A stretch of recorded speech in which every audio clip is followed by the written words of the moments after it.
From the ashes of World War I, Adolf Hitler attempted to build a sinister new world order, led by a so-called race of Aryan supermen, spreading a reign of terror unlike any the world had ever known. Many believed the Nazis conjured strange spirits and followed occult practices that had lain dormant in Europe for thousands of years. Now documents prove that their beliefs were based on a perversion of ancient pagan law, a twisting of mythic battles between forces of light and darkness, and a terrifying journey into a world ruled by mystics, madmen, and murderers.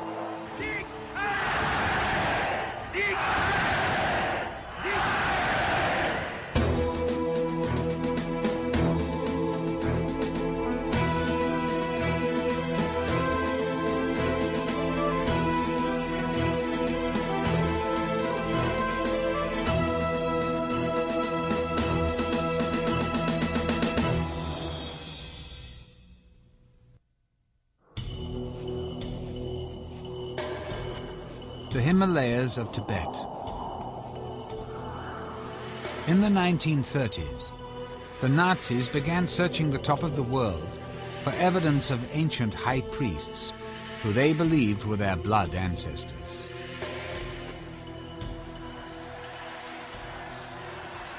The Nazi belief in these ancestors was to form the foundation of Germany's new religion, a religion with Adolf Hitler as its high priest.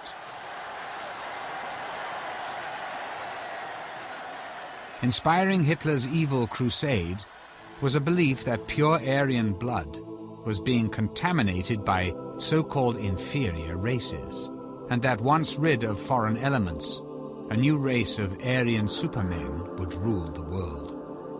This was the Nazi interpretation of ancient myths and occult lore dating back thousands of years.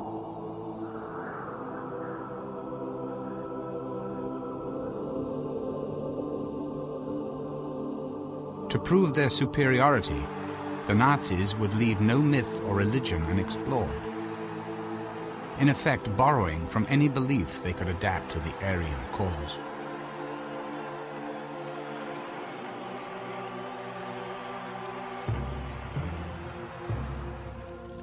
As a foundation for this new faith, Hitler needed to eliminate competing religions. To achieve absolute control, he not only used the power of myth, but co-opted Christian ritual. His inner circle, who had strong ties to the occult, would help him to accomplish this goal. Among them were Deputy Führer Rudolf Hess, whose correspondence reveals a devotion to astrology and forecasting by the stars. Nazi Commissioner for Philosophy and Education, Alfred Rosenberg, who wrote the book laying out the tenets of the Nazi religion. Joseph Goebbels, Hitler's Minister of Propaganda, whose diary records his use of astrological forecasts in planning the war against the Allies. And Heinrich Himmler, head of the SS and the Nazi death camps, whose personal papers reveal that he was the master occultist of the Third Reich and ultimately the architect of the new Nazi religion.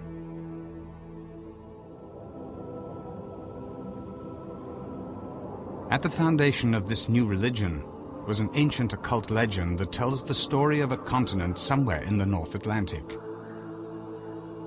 There lived a race of super beings who had fallen from grace through evil and vice.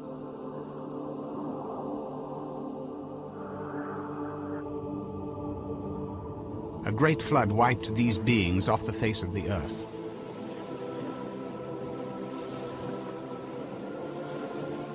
But before they could all be destroyed, certain priests escaped by boat, eventually finding their way to India and the high peaks of Tibet. These escaped priests, believed by mystics to be the original race of Aryan godmen, were said to be the ancestors of all Indian and European people. The land was called Atlantis.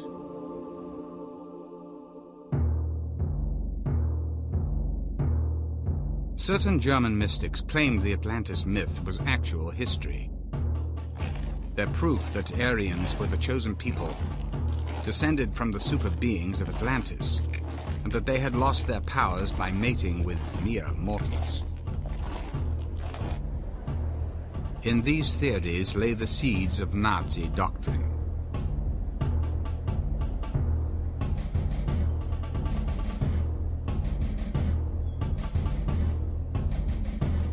Reichsführer SS Heinrich Himmler, an extreme nationalist, made it his mission to prove that the Germanic peoples were the descendants of the Atlantic master race.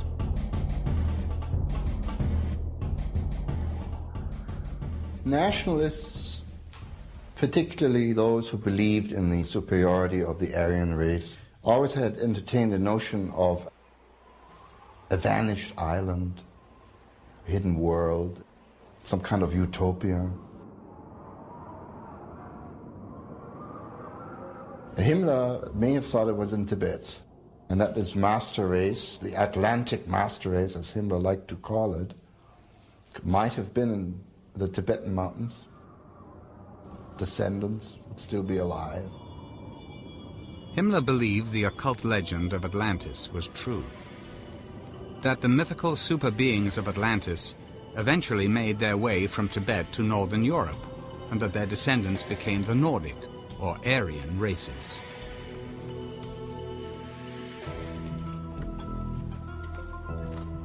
Government-funded expeditions under Himmler's direction were sent to Tibet, searching for evidence of their ancestors.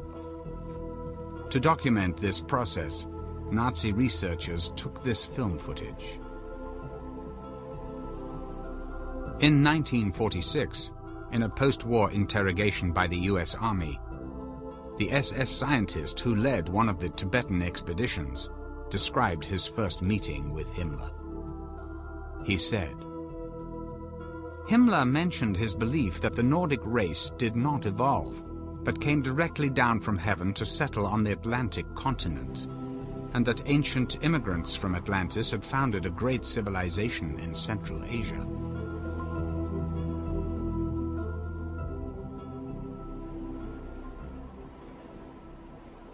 Although he was a very rational, calculating power broker, he was also a romantic idealist, and he certainly believed in these myths. Otherwise he wouldn't have spent the money and the time and the energy he did sending expeditions to Tibet.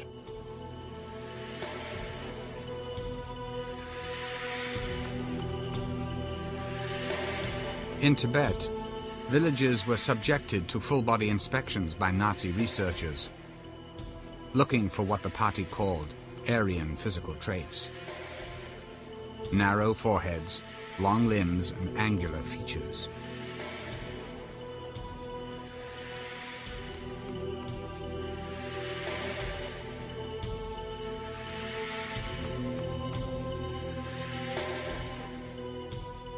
And this, of course, was stepped up by the time the war was on, in that by this time they were able to do experiments of a rather still innocent type on the living object. What I'm talking about is measuring people's skulls, for instance.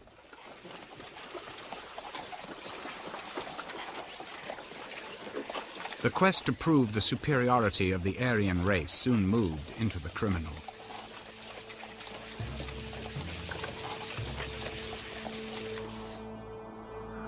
The Nazis would begin killing people and using their bodies for experiments.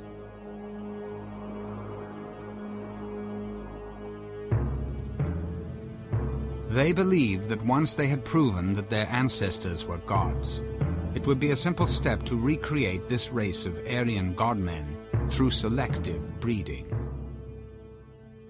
That you could somehow force human evolution in a sort of hothouse environment by selecting the parents of a child and then rebreeding their offspring. until the day when eventually you managed to breed the Superman, who was predicted by all their occult theories.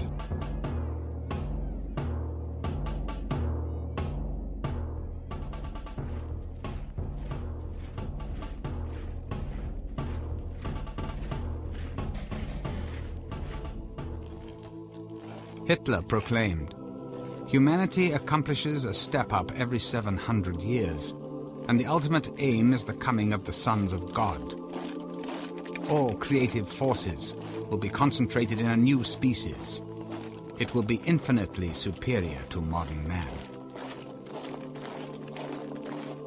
All that had to be done was the Aryans had to repurify themselves in order to restore their magical powers and therefore restore their original identity of being the God-men.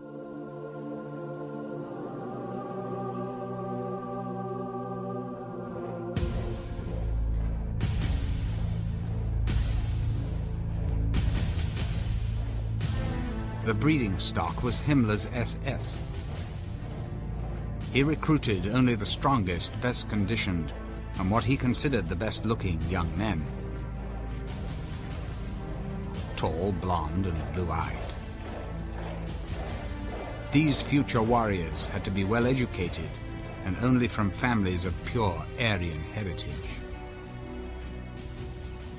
The SS had been generally rather tall, well-made men, warriors. Now, Himmler did decree this for the SS in so much as they should all be 5 foot 9 inches tall. Himmler was 5 foot 9 inches tall. In addition to their size, they had to be of pure blood. Now, for the officers, they had to prove pure German ancestry without interbreeding back to 1750.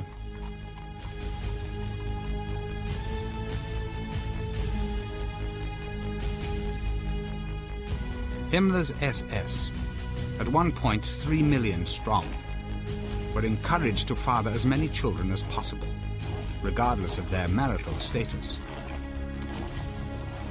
The SS, he told them, had a sacred duty to their nation and to their Führer to beget healthy Aryan babies.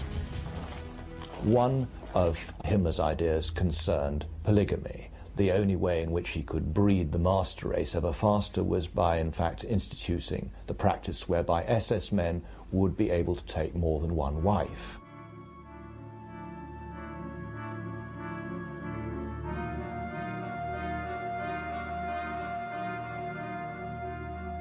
In 1935, Himmler created the SS Lebensborn program, meaning fountain of life.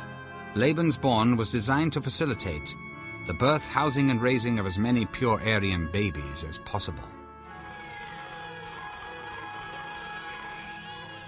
Himmler's program was documented by actual images of Lebensborn babies.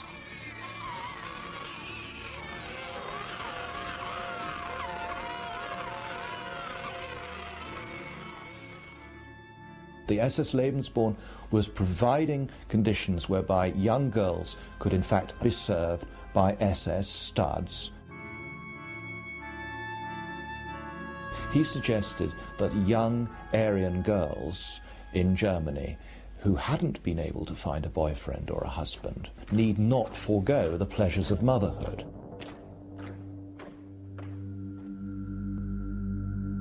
According to Lebensborn doctrine, an illegitimate child was no disgrace, as long as the mother was genetically fit.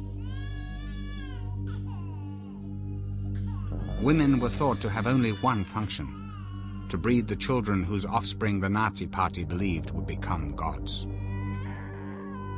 An estimated 11,000 Lebensborn babies were bred between 1935 and 1945.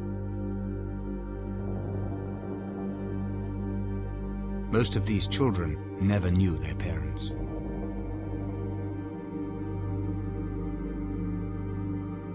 The SS Weekly newspaper declared, "Only when the number of cradles constantly exceeds the number of coffins can we look forward with good cheer to a better future." The babies of Lebensborn immediately became property of the state. Some were raised at Lebensborn homes, while others were adopted and raised by SS families. During the war, children with Aryan appearance were abducted from conquered nations and sent to Lebensborn homes in Germany. Nazi records indicate that 200,000 Polish babies alone were kidnapped and placed in Lebensborn homes, where they received careful training in every aspect of Nazi culture and mythology.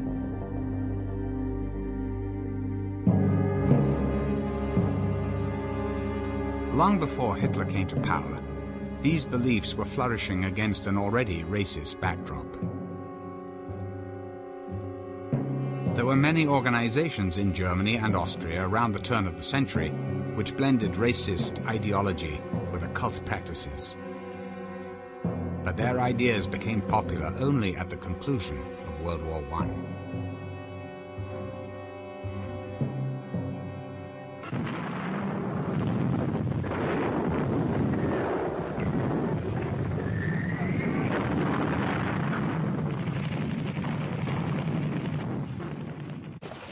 The once mighty empire of Germany had been disarmed and at the mercy of the victorious nations after the First World War. In formerly wealthy cities, disabled veterans haunted the streets like ghosts from another lifetime. Somebody who grew up in Berlin in the 20s remembers anything. He remembers the urban landscape with cripples from the First World War, who of course had no pension, no nothing, who begged on the street without legs and arms, who remembered the great misery of what you might call the urban landscape. Millions were unemployed. Inflation was rampant. Recession, starvation, and poverty were everywhere. I saw many demonstrations before Hitler came to power.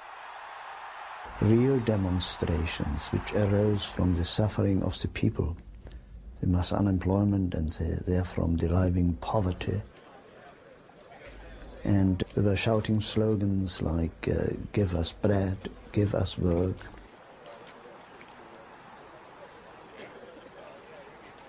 People looked for a scapegoat. Fear and distrust of foreigners intensified. Both ends of the political spectrum made a bid for the loyalty of the German people.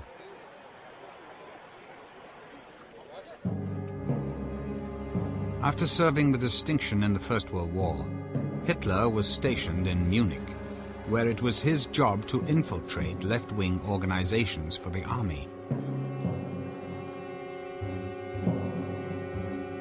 One assignment changed the course of his life.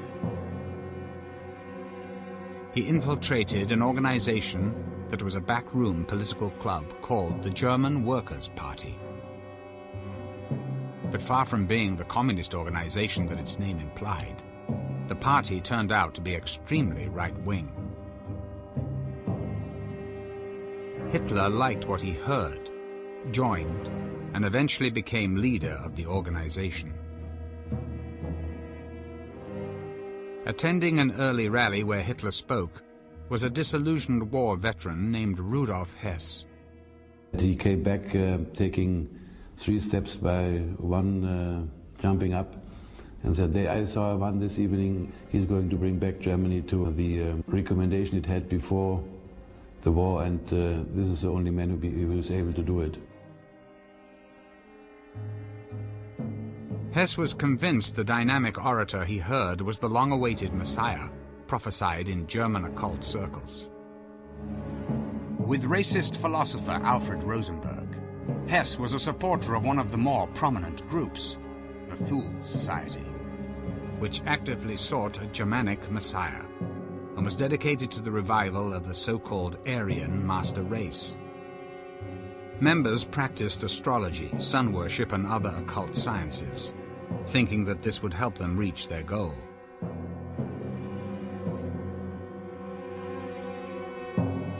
Their emblem was a dagger set against a curved swastika. With a membership that included some of Munich's richest and most powerful citizens, the society financed Hitler's German Workers' Party. In 1920, Hitler's party officially changed its name to the German National Socialist Workers' Party, the NSDAP, or as it would soon become known, the Nazi Party. With Hitler as its leader, the Nazi Party grew quickly, sweeping people up in a frenzy of fear-mongering and fiery oratory.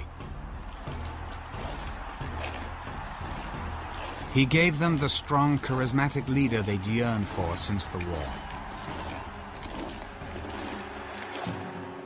Like many Germans and Austrians of the time, Hitler lived in an environment that was already hostile to Judaism. He would have easily found these ideas in popular publications, such as Ostara, an overtly racist occult magazine written by a renegade and ultimately defrocked monk and mystic named Lance von Liebenfels.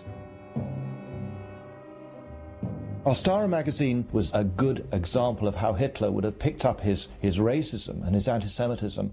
He even paid a visit to Lance's editorial office to obtain back numbers. Immensely popular at the time, the journal preached that the Nordic or Aryan races had much to fear from people darker than themselves, and targeted Jews as the most threatening. The Ostara claimed that the Jews were preventing the Aryans from taking their rightful place as rulers of the world, an eternal struggle dating back to biblical times. Headlines read, "Are you blonde? Then you are in danger. You should therefore read Ostara, Publications for Blondes and the Male Rights Movement." The publication outlined what would become the Nazi worldview: racial selection, Lebensborn, and even the Nazi death camps. With these ideas in place, Hitler's developing theories of race were ready to be further influenced.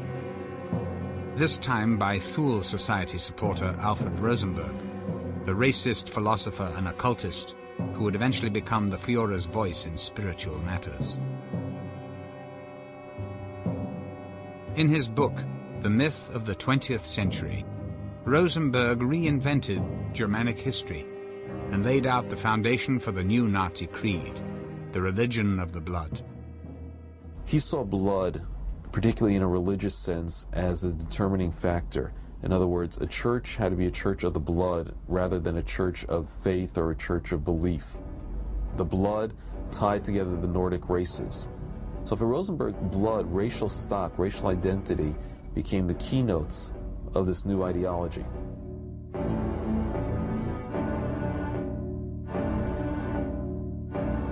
Rosenberg preached that the blood of a people carried the soul of the race. I think if you look back down the esoteric traditions of the West, you find that blood has always been considered as a very important vehicle of the spirit. It is a sacred substance that contains more than the physical life of each person, but also the spiritual life.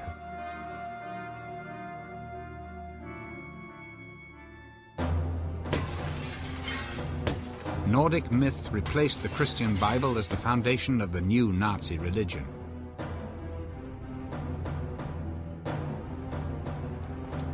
In a pageant orchestrated by Rosenberg and captured on film, the Nazis celebrated their newly conceived version of Aryan culture and history.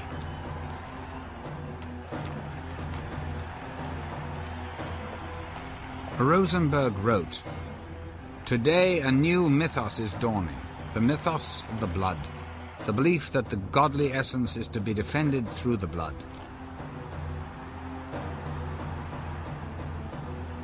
Hitler took Rosenberg's idea further when he wrote, "The old beliefs will be brought back to honor again. The whole secret knowledge of nature, of the divine, the demonic. We will wash off the Christian veneer and bring out a religion peculiar to our race."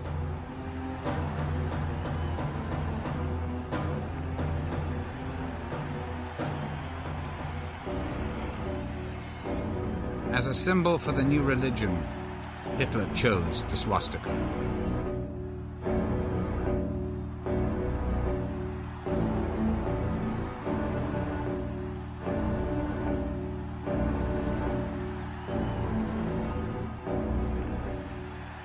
The swastika can be found all over the world in many different cultures throughout history. From earliest times, it was the symbol of good luck in China, and to this day it remains a religious emblem in the Hindu and Buddhist faiths. It had been carried by knights on shields as a magical protection, and it had also had connections. It was non-Christian in an overt sense. It represented the hammer of Thor, and of course Thor was a god of thunder and power and so on, a very macho, patriarchal kind of god. Among the Norsemen, the swastika was a reminder of the Arctic sun, worshipped throughout pagan law as a bearer of life and good fortune. For Hitler, the swastika held a different meaning. He wrote, "In the swastika, we see the mission of the struggle for the victory of the Aryan man."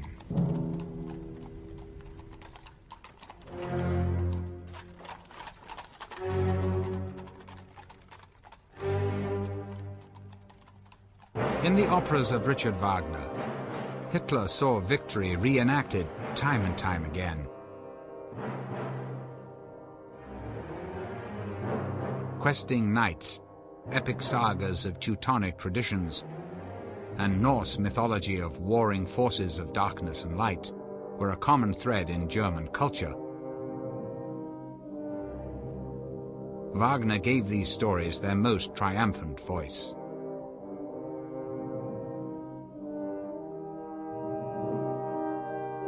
Adolf Hitler was only 12 years old when he saw his first Wagner opera. As an adult, he became an obsessive devotee of the composer.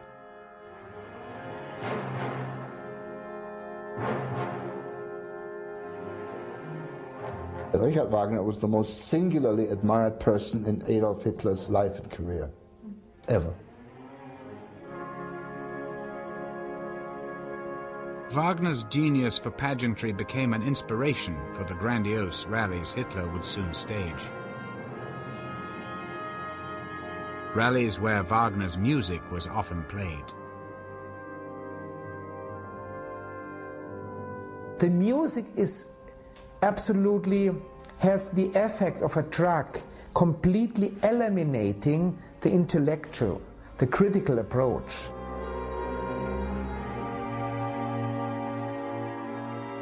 Wagner's opera Parsifal, which glorifies the power of pure blood, was a source of inspiration to Hitler.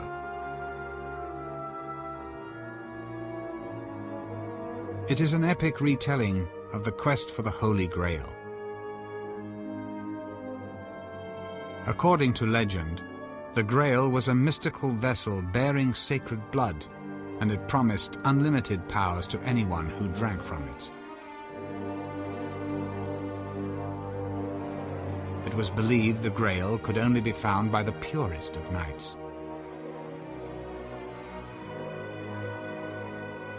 In Parsifal, Wagner brought his own ideology to this story.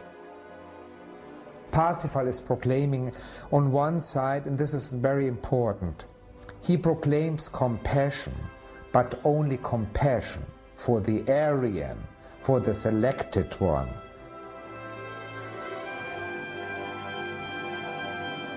Parsifal is a central symbol in Hitler's imagination. He often spoke of founding the religion of Parsifal again. And this idea of a Christian Grail Knight seeking the mythos of pure blood is central to both Wagner and Hitler's own conception of what Nazi racism was doing in this supernatural sense.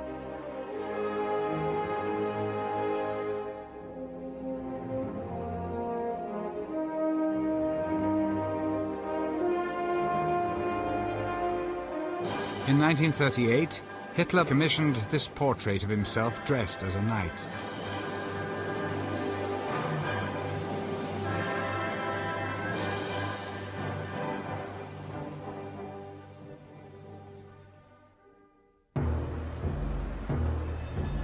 Hitler's bid for power began on November the 9th, 1923, with an attempted overthrow of the Bavarian government. Leading a private army called Stormtroopers, he launched a surprise attack on a beer hall where government leaders were meeting.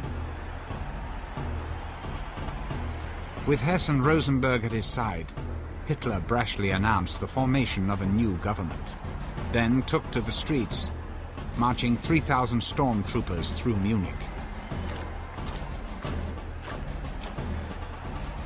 They were confronted by police, shots were fired, and 16 of Hitler's men were killed. It was a failed coup. But in the 10 years before Hitler seized power, the 16 would become martyrs.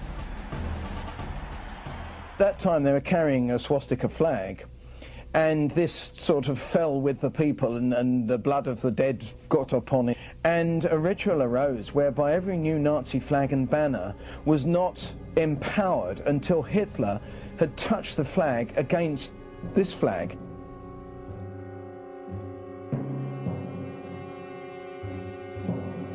Nazi blood attained a sacred, symbolic power, ritualized and sanctified in the ceremony known as the rite of the blood flag. The sort of magical power of the blood of the dead Nazis was transmitted to each Nazi flag, and it was consecrated thereby. The blood flag was the crucifix of Hitler's religion. It would come to symbolize his new reign. In 1933, Hitler succeeded in becoming the Führer, the leader. Unser Führer, der Reichskanzler Adolf Hitler, hat das Wort.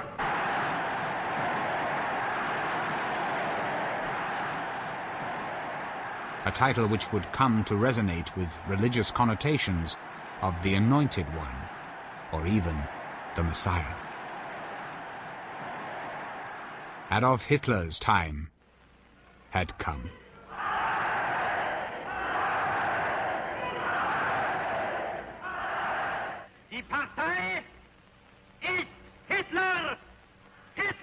The party is Hitler.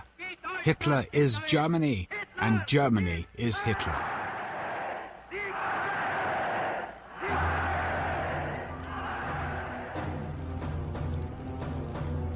With Hitler's elevation to leader, the blood religion became the undisputed religion of the Nazi Party, complete with holy days and martyrs.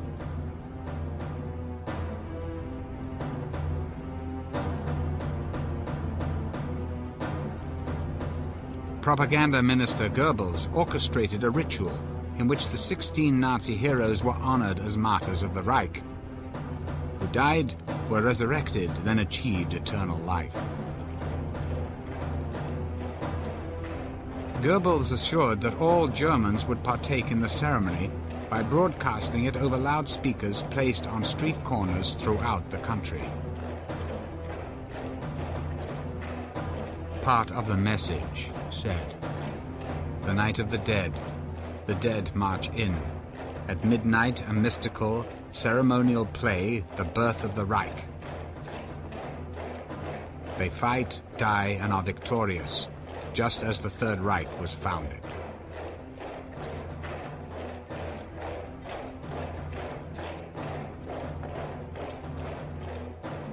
According to Hitler, their blood was the holy water of the Third Reich. I suppose most movements, they have their martyrs, and those who died in 1923, they were considered to be martyrs, and they were an example how you should stand firm and defend for what you believe in. So there was that religious undertone. The first martyrs of the Reich became known as the 16 Immortals.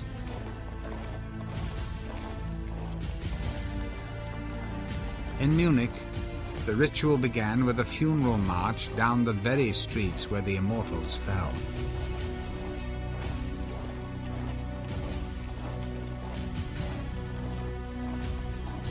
At the front of the procession, they carried the blood flag.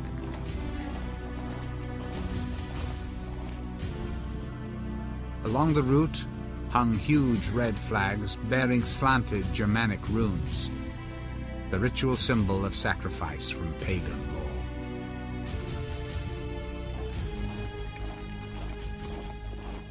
So in a way, we can see this as a transfer of the Easter procession in Jerusalem up to the Church of the Holy Sepulchre through the Stations of the Cross.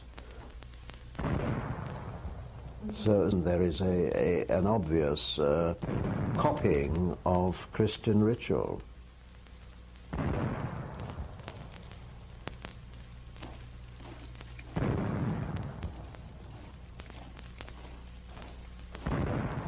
The bodies of the 16 heroes were interned in a building known as the Feldenhalle, or Temple of Honor.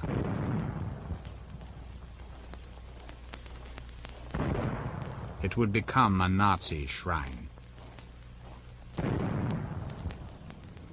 During this annual ceremony, the names of the 16 were called out, with anonymous voices answering the heroes' roll call, as if the dead marched in spirit with the living. And when I was about 16, 17, my father took me to Munich, and I went to this Feldherrnhalle, and there the coffins were all lined up, and there were guards standing, presenting their rifles and steel helmets, and it was all rather eerie. In so many intervals, the names were mentioned, and they said, Friedrich Müller, and then a voice said, here. And then the next name, Hermann Stammer.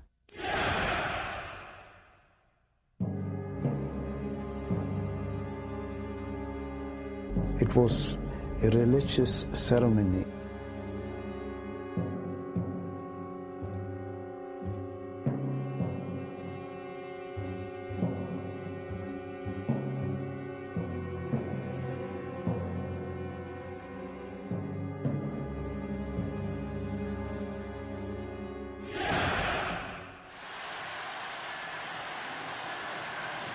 With the rituals of his new religion in place, Hitler unleashed the next step of his plan.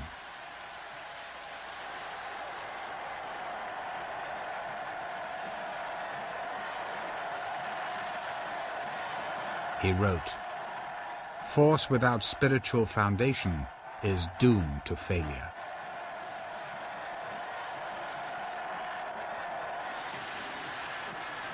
It is a nationalism which determines everything. Your whole lifestyle, yes? Your whole thoughts, yeah? Everything. The centerpiece of it, if you like, is that you are willing to sacrifice yourself for your fatherland. Indoctrination into the Nazi faith, with Hitler as God, began early and continued into adulthood.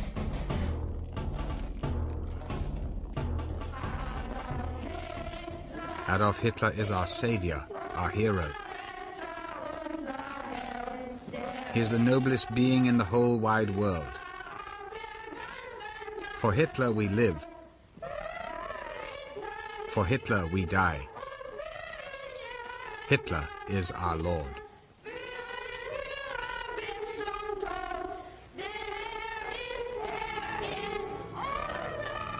In 1933, the party took over all Germany's youth organizations. For girls, the compulsory organization was the League of German Maids, where they were taught self-sacrifice, to marry young, and that their bodies belonged to the nation.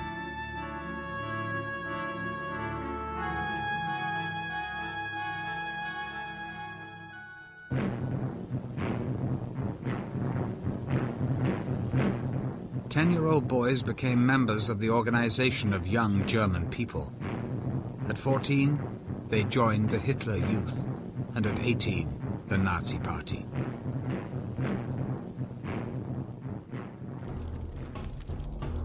At each stage, they were taught the Nazi creed of sacred blood rituals, racial superiority, and total allegiance to Hitler, even to the death. I was in the Hitler Youth until I was 18. We were being taught, and I believed in it, that it was great to fight for our country, and if necessary, to die for our country. This film shows one way the Nazis instilled this ideal. A war hero visits a Hitler youth camp.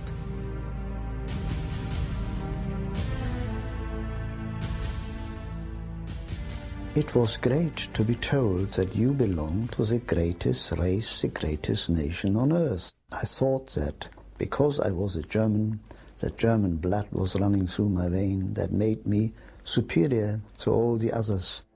Hitler stated, "I want to see again in the eyes of youth the gleam of the beast of prey."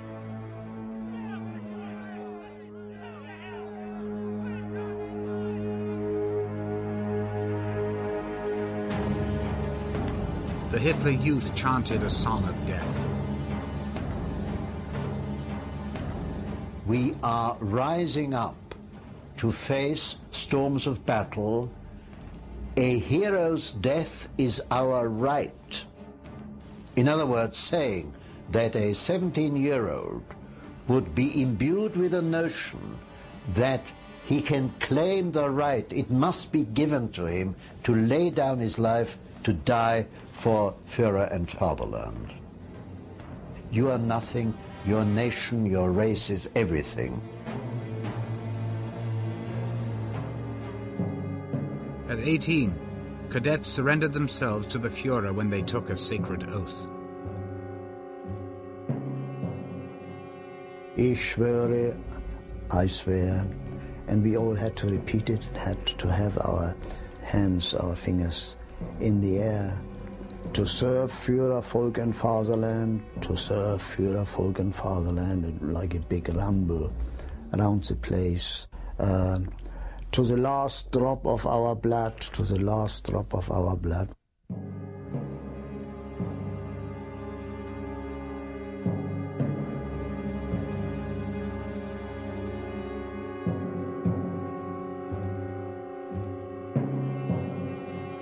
At the core of every German's indoctrination was Hitler's autobiography, Mein Kampf, or My Struggle.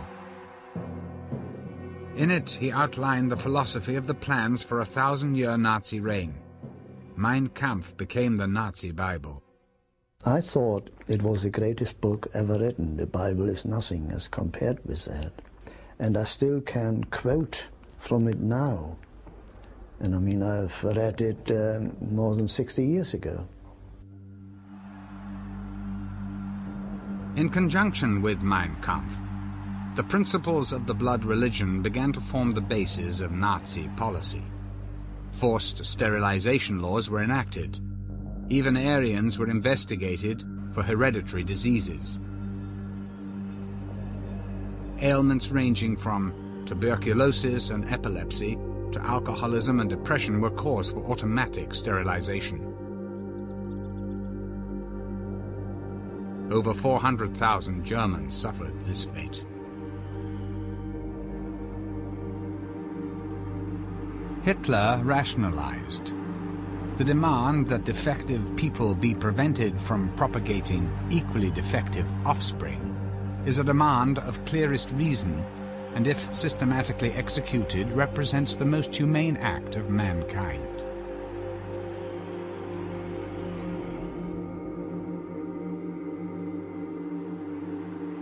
Children with health problems were registered at birth. If their problems persisted, Nazi doctors would secretly administer lethal injections, telling their parents they died of natural causes. A euthanasia program was instituted for the mentally and physically impaired.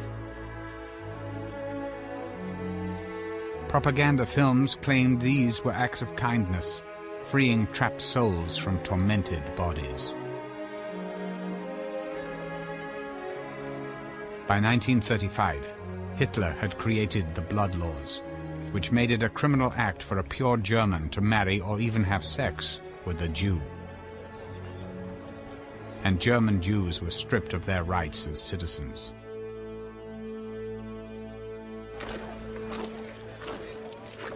But the worst was still to come. Purifying the Aryan bloodline was only half of Hitler's demonic plan. To finally clear the way for the last stage of human evolution and assure the coming of the Aryan millennium, the Nazis felt that one obstacle remained: the very existence of non-Aryans. So you began by sterilizing them. You then found that this was too slow, and you ended by murdering them in gas chambers, which was quick and efficient and cheap.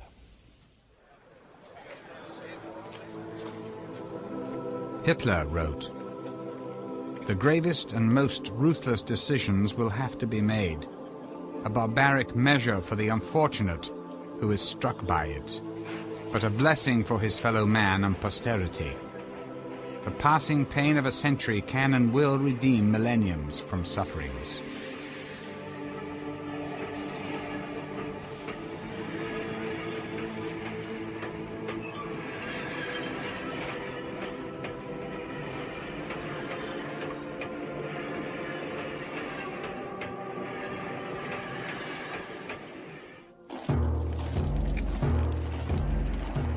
The idea that the few should be sacrificed for the good of the many extended even to Hitler's SA, the stormtroopers. Eventually, the SA, who were among Hitler's first supporters, became an obstacle, one that he had no qualms about removing. Without the SA, probably he would not have come to power, because people were afraid of the SA. They were rowdies and street fighters. They broke up demonstrations and they protected their own big meetings.